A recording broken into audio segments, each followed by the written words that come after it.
I can't help but bring in my friend Ron to this conversation because just a few moments ago, we were guessing that it was him you were talking about. He said, "Oh no, I have this neighbor who's retired and he just has so much time. His lawn is perfect." He said, "I just admire his lawn." Do you think that's true? You may admire that lawn. Oh, thank you. That's next week's on Envy. The world around us is full of false choices. That temptation to be us versus them, for or against, in or out. But what does it really look like for followers of Jesus to engage in the messiness of life, the gray issues of faith, to truly allow our lives to conform to the gospel? Join us as we try to figure it out. We are the Brian and Jannelle Podcast. Hey there, Brian and Jannelle Podcast listeners. Brian here with a quick item for you before we get to the main content in today's episode. I'm super excited to tell you about a brand new podcast series I created in partnership with Moody Radio that's available starting right now. It's called The Grandfather Effect. And here's the quick backstory. I only have really one strong memory of my paternal grandfather, Tom. And it was when my dad and I were standing shoulder to shoulder in a crowded room right in front of his open casket. And I remember standing there a bit mystified because, you see, Grandpa Tom had lived only about 15 miles away from my house growing up. And yet I never saw him. He never talked to me, called me, never came to birthday parties. He was no part of our life. He had disowned my family when I was about 3 years old, and my family was left with lots of questions. Because from our perspective, the reason he disowned us didn't seem to make much sense. The circumstances were so seemingly trivial. It just didn't add up. So what happened? Well, about 5 years ago, I decided to try to find out. And that journey became much more complicated than I could have possibly imagined. And I chronicled the entire thing with a recorder in my hand and take you along in the journey. The podcast series is called The Grandfather Effect. Would you consider giving it a listen? I'd be super grateful for your support. And if you like what you hear, maybe you'd be willing to leave a nice review or even tell a friend about it. All right, let's get back to today's episode. Thanks a lot.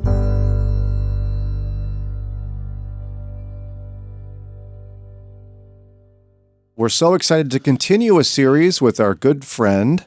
She's an associate professor and program. No, that's not true. She is actually the program director for the Caritas Center for Christian Formation. She's a retired Moody Bible Institute professor, and she's continuing her series on virtues and vices. Nancy Kane, welcome back. Well, nice to be with you. And we were mentioning just a minute ago, we were looking around to see who she's going to be talking to today. For real. Do you have an idea? I do not. Far be it from me to go down that road. Oh, man.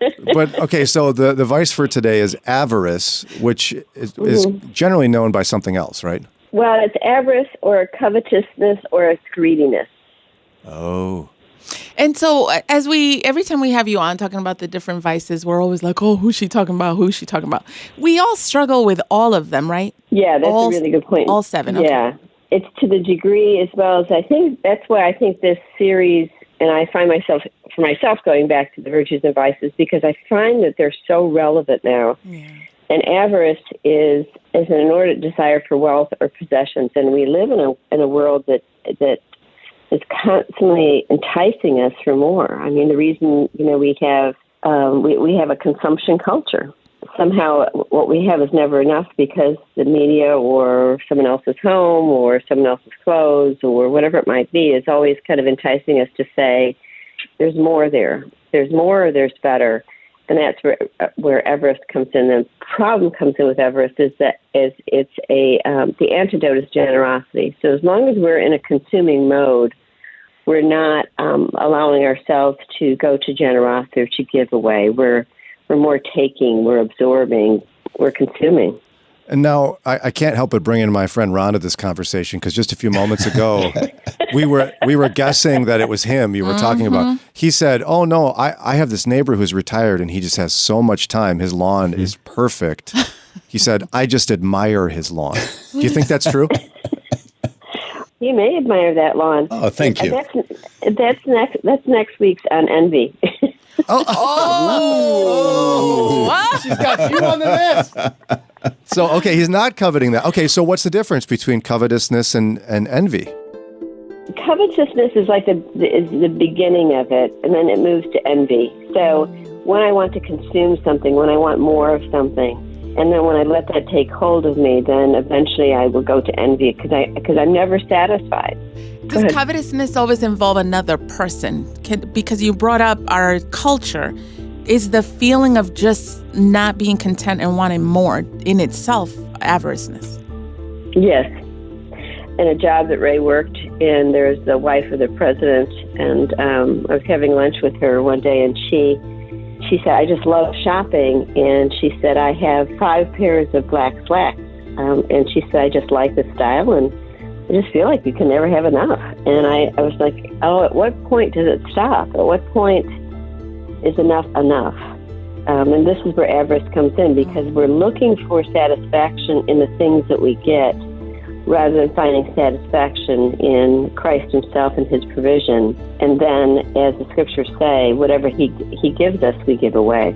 So then, you know how awkwardly pragmatic I am. So let's just say you got a guy who's got like 2 acres and he's got a push mower, and he really would think life would be a little easier for him and he'd have more time to pray if he had a riding lawnmower. So Well, is that covetousness, Nancy? If that person, whoever that person might be, I mean, Ryan. I already have a riding mower, so Ryan. it's not me. It's probably Ryan. Right. I think it's an issue of what you need versus what you want. Huh. And I think that that's where each person has to answer that individually.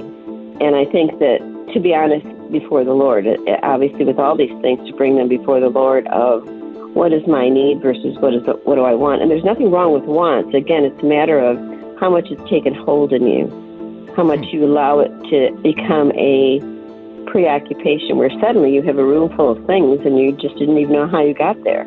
Okay, can you I hate to say the word unpack, but here I go. Can you unpack that idea of want isn't bad? Want is not greed. So how is it not greed? No, because we're born with desire.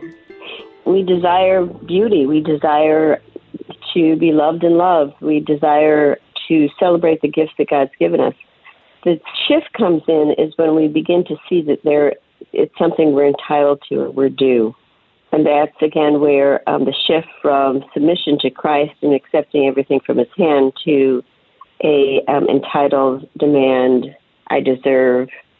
Years ago, we had an old, at that point, of 75 years old house. Everything was needing in repair. And I was sitting with a friend one day, and she looked around the kitchen, and I was debating whether we would have the funds to wallpaper. And she said, Nancy, you deserve this. You deserve a nice kitchen. And she said, go ahead, do it. And I walked away from the conversation, and I thought, yeah, I deserve that. And then, like within seconds, the Spirit convicted me and said, you do not deserve it. You deserve nothing. Everything that you have is a gift. But Nancy, I mean, you're our friend. You're super sweet and nice. I want you to have a nice kitchen. I think you deserve one. But in light of the larger perspective of the world, in light of the lack of resources in our country, name the country in our larger world that's not suffering with poverty. So yes, would it be nice let's take this example. Would it be nice to have a nice kitchen? Sure. But am I being responsible steward with what I've been given so that other people don't suffer as much? And that's really what we're getting at with this vice and this virtue is, if I give generously of whatever I have, whatever resources I have, financially or otherwise, perhaps then I'm reducing someone else's suffering. I'm reducing, in a small way, the poverty in other parts of the world.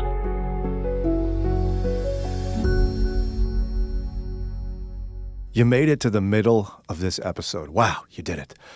So if you made it this far, that probably means you're at least tolerating, if not, dare I say, enjoying what you're hearing. And if that's the case, I'd love to ask you for a favor. We'd love your help spreading the word about the Brian and Jannelle podcast.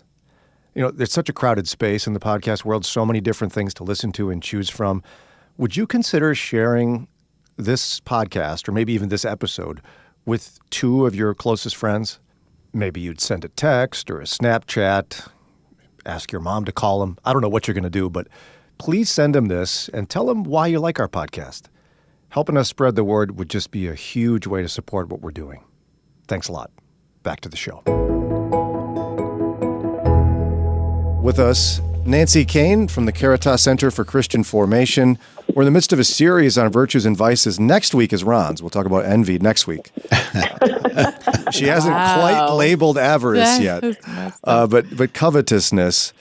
So Nancy then is focusing on the virtue of charity and generosity. Is that like the antidote? As if like when we feel an urge that we deserve something, should we give something away? I think that's good. I think that that's exactly right, as well as we've talked about this with spiritual practices, but looking at your life to say, what am I holding on to? What do I keep, consuming because I feel that I want more of it, versus what can I give away? There was a couple in a church that we were attending that I knew that they went through their finances and they said, how do we give to the point that it's painful? And they were amazed at how much they could give away without it really affecting their lifestyle. Wow. And I think that there's a lot of truth to that. There's so much that we consume that we really don't need, and that when we really get down to it and say, I'm forcing myself, and I mean that in a good way, to give more money to charities, to give more food items to the local pantry, we actually find greater freedom than when we consume. And that's the hidden secret of this, is that generosity is a rich reward, versus avarice is never satisfied. Is that where it stops? Is generosity like, okay, just give like the stuff you don't need, give away? Or how does it translate into like, am I really being generous when it comes to my heart? So you're asking yourself, how do you know if you're really being generous? Because I'm a doer. So I can see me saying, oh, look, okay, cool. I'll just give away a bunch of things. And so knowing that God sees my heart, part of me wants to be honest and say, how do I know my generosity is a heart condition versus just trying to check a box and say, let me make sure I'm giving stuff away so that I'm not coveting? Well, I think the safety check in that is doing it anonymously, as well as checking your heart to see if you inaccurately believe that God's somehow patting you on the shoulder for it. Because this is not an issue of doing something well. It's more of the truth of that whatever we have is only temporary management to be used for someone else's gain. Well, and that's where Ray and I were talking about this yesterday, is that I think that post-COVID, I think people have pulled in even more and become more isolated and don't think community anymore, don't think in terms of when I buy more of this item, I'm also forcing the world economic system to bear that. So whether I'm buying more paper or whether I'm buying more toilet tissue or whatever it might be that I'm buying, somewhere else it's affecting the larger system. And so my choices matter. Nancy, I know in Ecclesiastes there's some encouragement to enjoy life, and there's other portions of Scripture as well. So, like, how do we distinguish between pleasure is okay? Like, it's okay to have a good sandwich and, a big glass of juice or something, right? Okay, like Welch's. So how do we distinguish between that and saying, I deserve this, and it becomes covetousness? It's where you see it coming from. The deserve, is when you go to deserve, is you are stepping away from God. You are looking and comparing yourself to the world around you and saying, well, in my solitary little perspective, I work hard, I should have this. Versus, in my solitary little perspective, everything I have is the very breath I breathe is a gift from God.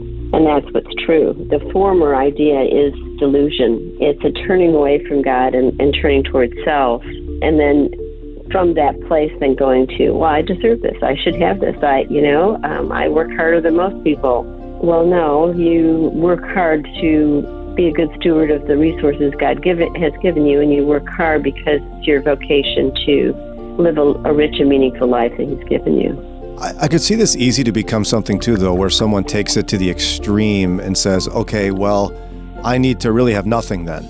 I'm going to give everything away. Anytime I want something, I'm going to give it away. It's a vow of charity and poverty. But I don't think we're called to that, are we? No, I think some people are called to poverty. I believe that. But I think that this is not, again, it goes to the issue of the heart. Yeah. Why am I doing what I'm doing? If I'm doing it because I'm shoring myself up in my own self-righteousness, well, then it means nothing to God. But if I'm doing it by prompted by the Spirit, by His leading, which is all things we do, prompted by His Spirit and His leading, then I will be led to a balance with this. You see the difference? The one is more of like, I'm working hard to make sure that I do this well, and so I'm gonna give away everything. But what am I doing at the end of the time of that? I'm patting myself on the back that I'm just such a generous person. Yeah. And no, you're actually becoming pharisaical. You're actually, it's always that movement towards the motivation of why I do what I do. Yeah, and that's why I love your program and the way you teach virtues and vices, because I think in modern Christendom, we would love to reduce everything to a formula. Yeah. Like, Nancy, just tell me what to do.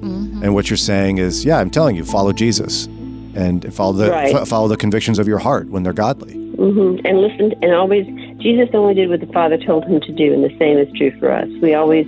Our call is to listen to His voice and to live a life where we can live and listen to His voice and follow His bidding. Jesus is always speaking. Thanks so much, and we look forward to chastising Ron next week with envy. Always good to be with you. You bet. Notice you didn't jump into that bandwagon, Ron. Yep. Thanks for listening to this episode. Don't forget, if you like what you hear on a weekly basis, we'd be grateful for your ratings and reviews wherever you listen. And also subscribe so you get the latest episodes. Follow us wherever you are on social media and search for us online. We're at brianandjannelle.org. Don't miss our weekday morning show with conversations just like this. You can listen on the Moody Radio mobile app or again at our website, brianandjannelle.org. Special thanks to the talented team of individuals who tirelessly put together this podcast every week: Josue Villa, Mike Reynolds, and Ron Eastwood.